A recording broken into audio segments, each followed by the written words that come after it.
ujian nasional yaitu melakukan evaluasi terhadap capaian hasil belajar mandiri setiap siswa. Berarti perbedaannya sangat jelas.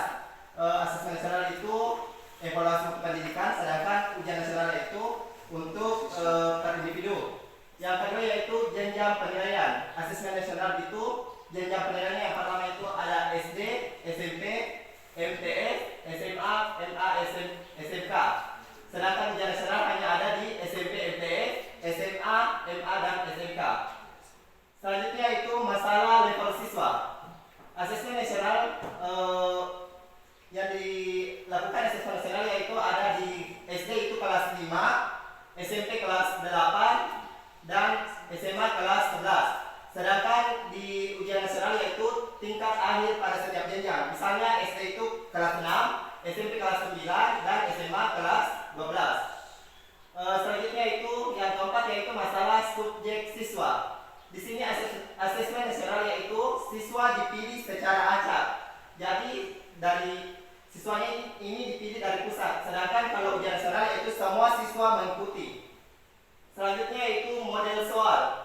Di sini asesmen nasional memiliki bervariasi model soalnya. Ada pilihan ganda konteks, ada menjodohkan, isian singkat, dan uraian.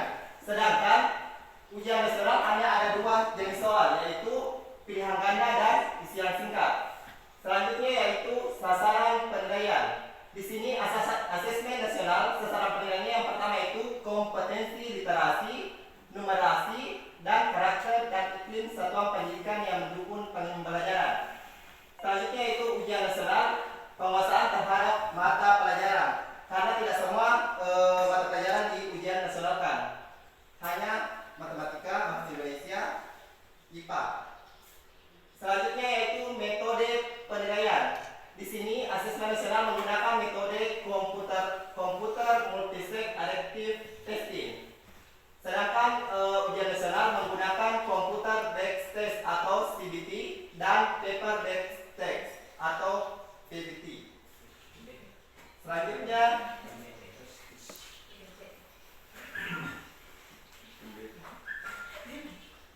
ini tadi tujuan pelaksananya sudah tujuan pelajaran keras nasional dan ujian nasional.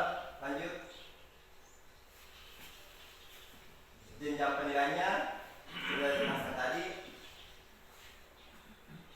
Level siswa sudah juga.